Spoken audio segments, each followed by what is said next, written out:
여기까지 한번 보겠습니다. 하룻밤 서리김에 기러기가 오르면서 가는데 높은 누각에 혼자 올라서 수정염을 거둔 말이 동산에 달이 나고 북극에 별을 베니 님인가 반기니 눈물이 절로 난다 해서 여기 보면은 일단 서리김과 기러기 우런 열제에다가 표시를 한번 해보시고요. 이게 뭐다? 가을을 드러내는 시어입니다. 가을의 계절적인 배경을 알 수 있게 해주는 시어입니다. 서리는 보통 10월에서 11월 사이에 내립니다. 그때부터 쭉 내려요. 자, 그 다음에 기러기는 우리나라에 가을에 오는 대표적인 철새입니다. 그래서 뭐다? 계절적인 배경이 가을이다 라는 거 알 수 있고요. 기러기가 운다는 거, 기러기가 우는 거 어떻게 알아요? 맞아요. 청각적 심상이 쓰이고 있다는 거. 감각적인 심상이 시 곳곳에 나와 있습니다. 그런 것들 확인하면은 좀 좋을 것 같아요. 자, 위루라고 되어 있습니다. 위는 높을 위자를 얘기하고 루는 높을 위자가 아니고 높다라는 의미로 쓰이고 있고 루는 뭐다? 누각, 전각 또는 정자 등등을 의미해요.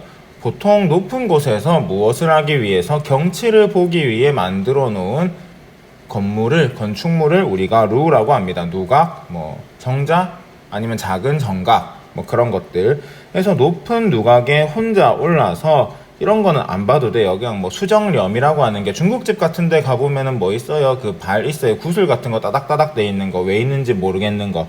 그런 걸 우리가 수정염이라고 합니다. 이런 건 넘어가고요. 동산에 달이 나고, 자, 시간적인 배경이 언제입니까? 맞아요. 밤이에요. 밤이라는 거 알 수 있습니다. 시간적 배경이 밤이라는 거 알 수 있습니다. 북극의 별을 베니, 북극성이라고 우리가 보통 하는데 북극의 별을 베니 뭐가 생각난다? 님인가 반기니 눈물이 절로 난다. 지금 이거 보니까는 뭐가 생각이 나요? 님이 생각이 나요. 아, 진짜 미친 것 같아요. 어쨌든 간에 북극성을 보니까 어느 쪽에 있는, 북쪽에 있는 별을 보니까 누가 생각이 난다?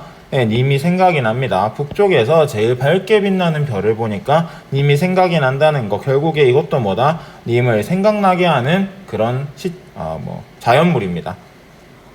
여기에서 북극에 있는 별이 왜 님을 의미하는 게 될 수 있느냐? 일단 한번 따져보면 북에다가 표시를 해보세요.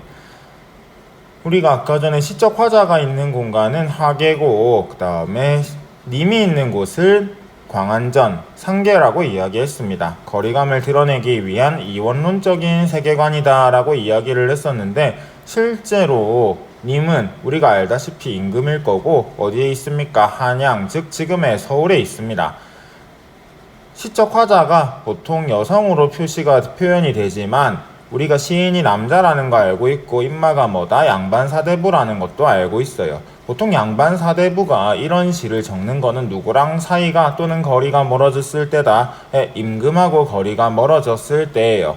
임금하고 거리가 멀어지는 이유는 여러 가지가 있겠지만 그 중에 대표적인 게 귀양, 유배 가는 거예요. 보통 귀양이나 유배는 우리가 어디로 보내냐면은 전라도나 경상도에 있는 섬으로 많이 보냈다라고 합니다. 어쨌든 간에 중요한 건 뭐다? 지금 얘가 있는 곳이 전라도 또는 경상도라는 거예요. 남쪽이라는 겁니다. 뭐에 비해서? 임금이 있는 곳에 비해서, 님이 있는 곳에 비해서. 실제로 이 시는 전라도 창평에서 쓰였다라고 합니다. 밑에 보면 나와 있겠지만 어쨌든 간에 북쪽을 바라보면 누가 생각난다? 님이 생각이 납니다. 그래서 이런 시에서 북은 도대체 누구다? 님이다 라는 거 생각할 수 있겠고요. 그래서 이게 북극성이라고 했는데 어쨌든 가장 밝게 빛나는 별이기 때문에 님이라고도 한다 라고도 볼 수 있을 건데 중요한 거는 북쪽이다 라는 거 기억하시면 되겠습니다. 북쪽에 있는 가장 반짝반짝 빛나는 별을 보니까 누가 생각이 난다? 님이 생각이 납니다. 맑은 빛을 피워내어 봉황루에 보내고 싶구나. 누각 위에 걸어두고 온 세상에 다 비추어 심상궁곡 낮같이 만드소서라고 돼 있어요. 여러분들 밤에는 되게 깜깜합니다. 밤에는 되게 깜깜해요. 근데 옛날에 쌤 2013년도쯤에 교생할 때 쌤이 술을 안 마시는데 그날은 그때 교생하는 쌤들끼리 논다고 섬에는 한 3시까지 있었거든요. 와, 이게 낮 3시인지 밤 3시인지 모르겠는 거예요. 엄청 밝아가지고 그 1번가 쪽에. 와, 장난이 아니었습니다. 밤에도 낮 같을 수 있구나 라는 거를 그때 알았어요. 그게 뭐다? 빛이 있으면은 밤도 낮같이 보일 수 있는 거예요. 그래서 맑은 빛을 피운다는 거는 지금 자기가 맑은 빛을 만들겠다는 거예요. 아까도 얘기했지만 이건 뭐의 표현이다? 님에 대한 사랑의 표현이라는 거 우리가 알겠습니다. 이제 봉황루에 보내고 싶대요. 봉황루도 어떤 공간이다? 님이 계신 공간이다 라는 거. 그럼 북극의 별이나 봉황루나 전부 다 뭐랑 관련이 있다는 거? 님이랑 관련이 있다는 거 정도 여러분들 확인을 하시고요. 어쨌든 지금 맑은 빛을 비춰가지고 봉황루에 보내면은 여기에서 말하는 누각 위에는 뭐다? 봉황루 위에예요. 봉황루 위에 그 빛을 어떻게 해두고 걸어두고 파랑에 다 비치어 온 세계를 의미하거든요. 온 세계에 다 비추면은 자 밤에도 빛이 환하면 아까 서면처럼 어떻게 된다? 대낮 같은 거예요. 심상궁곡 깊은 곳에 있는 총구석에도 여기 심상궁곡이라고 하는 게 결국에는 총구석을 의미하거든요. 사람들이 잘 오지 않는 궁벽한 산골에서 되게 그냥 총구석을 의미하는데 총구석도 어떻게 해라? 대낮같이 만들어 달라는 거예요. 언제? 밤임에도 불구하고 대낮같이 만들어 달라.